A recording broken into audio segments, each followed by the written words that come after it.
It's Candy, and I'm going to talk to you about some of the worst and possibly not the best investments I've ever made in my photography business. And please know, we're adults, we're going to discuss this. So if you have any others you want to talk about, please put them in the comments below. And obviously the juicy ones at the end, because apparently I need to keep you watching for longer.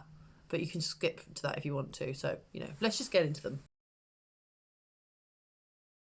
Wedding fairs and sort of supplier fairs. So many of these crop up all over. And during the pandemic, a load of them went virtual, which seemed to be a lot more sort of economical value. A lot of these went virtual and seem to have a bit more economical value. Downside is not many people attend them for the ones I was seeing that my friends were signing on to.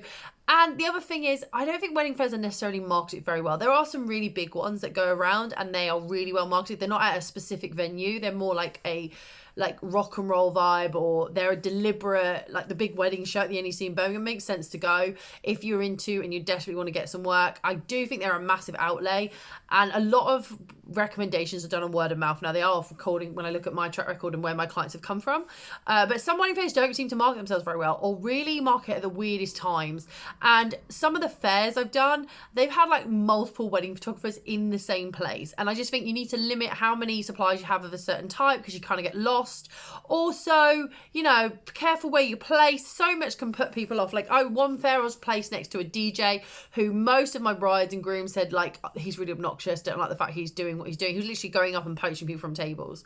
And basically customers didn't want to hang around because of his behaviour, which meant I was losing out. So for me, wedding fairs generally are a no. They're not terrible, but I do think they kind of over promise and don't really deliver. And a lot of it is how you market it, but if footfall isn't coming in, that's not great, okay? You can arrange people to come meet you, but I don't think all wedding fairs are great, so don't get sucked in. Make sure you really do your research. Like, if it's a venue you really want to get involved with, then by all means do it. But if it's just something you're kind of getting your foot in the door, honestly, just avoid them until you're a little bit more established. And even then, at the point you might think, well, I don't really need to do that, because it's quite pricey to do a wedding fair, and it's like 2 whole days, and you could be doing other things. Buying hype products, particularly in props, I'm talking about, not talking about more like photography stuff, as in equipment, but props and stuff. So many people jump on the bandwagon. I've seen it with my friends who are baby photographers, and I bought a load of stuff when I thought I was going to be a baby photographer, and I quickly changed my mind, where I was buying stuff and I realized everyone, including my competition, had bought these products. And you need to think more innovatively and more within your style. I just went out and bought what was the generic, and I think that was my downfall. God, look at state that manicure. I don't think I did the best job on that, and that's my fault. And I was spending so much time getting the proper frame, the baby frame that you have to use to put the babies in. Also, I thought you had to have all of this stuff, and eventually what I found out was that it wasn't really in keeping my style. I spent an awful lot of money on props that pretty much every photographer seemed to have. I wasn't offering anything unique, and I just realized that, one, I don't actually want to photograph babies like that, and it wasn't my style. I like the more natural, having them relaxed kind of vibe. And when you have so many people buying the same product, it's just kind of a bit done for me. So yeah, be careful what you purchase. My top tip if you're gonna go buy baby props is go out shopping and look for stuff where you can fit from your knuckles to your elbow down. That generally takes on a newborn, I'm reliably informed, and you can go and find pots and pans and baskets and things, and be more creative with what you use in baby photography. I have to say I spent an obscene amount on props, and a lot of it I didn't need.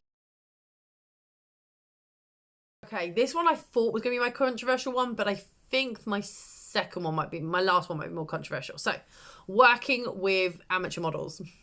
No, this is my more controversial one, I think. So I love, now I'm established, to work with amateur models who perhaps haven't got the experience they need or haven't got the best portfolio to give them something. So it keeps me on my toes, but also allows me to photograph models and give them some experience, but also I get to keep my skills refined. However, when I was first starting out, I think this was a terrible mistake to do. Yes, I pretty much paid for lots of my models, and this is when I did group shoots especially. So, I don't necessarily think an amateur model is going to teach you a lot. If nothing else, when you're first starting out, you're going to become incredibly frustrated. When I say amateur model, I mean someone who doesn't do it professionally. It doesn't mean that they're signed. I mean, doesn't act professional with it. As in, they're just somebody who does it as a hobby. I remember models showing up who had roots, which, oh God, roots. But, when you're hiring them for an alt look, they've got this pink hair on their portfolio and they show up and they've got pink hair from here down.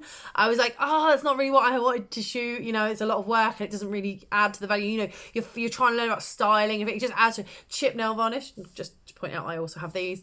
And just like some of them weren't very truthful about their dress sizes, which isn't an issue except when you've supplied clothes for that style and then they don't fit them, either too big or too small. And there was like little things like that, and and then you get the models that they don't show up, and this happens with professional models as well. But I just felt like when you're starting out, amateur models and doing group shoots are not the way. Group shoots always give me anxiety because there's a lot of people trying to get shots, there's a lot of people trying to get ahead and get their images, and models get tired and everyone gets tired, and you like step over and someone runs over or someone does something and you end up repeating stuff. I just think they are not great when you're starting out. They're not great really when you're more established, because I still think that you can teach with them, but you have to be so regulated with them. It's really hard, and then you need to do your research into who's teaching, because some I've been on have been literally just money earners for the photographer and who's running them, and they haven't really checked the models are right for the shoot that we're doing. They haven't checked the venue properly, and it was just a bit more of a free-for-all, and I didn't get the best out of it. So for me, by all means, when you're established, use amateur models or models who are less experienced, but like if you're going to use a model, it often helps just to pay a little bit extra and get a professional in who go off their references. There are loads of sites you can use. There are some horrible sites, but there are some great sites you can use, and really spend the time and the money properly. Don't just throw it frivolously at somebody. And this one I was really worried about putting in, but I actually feel the strongest about this one lately, because I have had just a dealing with this, and this I feel might get a backlash. So this is buying courses off of other photographers, particularly ones to do with business and marketing. So hear me out before you all come for my jugular and like, wow, I teach this. Right. So when I first started, I was invited into this Facebook group that shall remain nameless, where it would teach me how to do photography sales and get better sales. And this guy said, oh, I make this much money with my business. And I was like, wow, this is great. But I noticed looking back, he never said how much he actually made from sales. He just said, this is how much my business made this month. And it was the implication that it was from sales of his prints. As it turned out, after a lot of badgering, he admitted that it was overall. And then I realized, actually, so many of us sign up for your course. Actually, your sale cost, your prices, your final monthly tally is from people buying this course. It's not actually from your photography. So we were all buying into the hype. And over the years, I've seen lots of these courses crop up, like photography coaches, photography lifestyle help, photography sales help, all of this stuff. And a lot, and they're telling people, oh, you can earn all these big bucks. It always feels like a bit of an MLM now when I'm thinking about it. But essentially, loads of people sign up and they think they're going to make all this money. And they basically told, did you follow this? Oh, you're not trying hard enough. And I recently went into a mentorship program just because I wanted to see if I was slipping somewhere, because we're back from COVID and I wanted to have a good business and I wanted to get off the ground running again, and I just felt like I needed a refresher, and I'm happy to admit that. And the first thing the person did was made me sign up to all these links that he had affiliations with, and he didn't check anything about mine. Now, I'm already affiliated with 2 of them, and it did bug me quite a bit that he didn't even think to check that. And he said that each plan was bespoke to each person. Well, it wouldn't have been, because you would have checked that and you would have known, because I share those links in my bio. And then when we were going through, he was like, oh, the first was, oh, do you know anyone else who'd like to sign up? Your friends get like a 10% discount if they join up. That was his first thing. And I just felt like it was all about giving him extra dollar, or extra pounds in this case, because he's UK based. And I came away not learning a lot, but he was highly recommended. So I sort of went back and said, look, what's going on? Like, am I missing the point?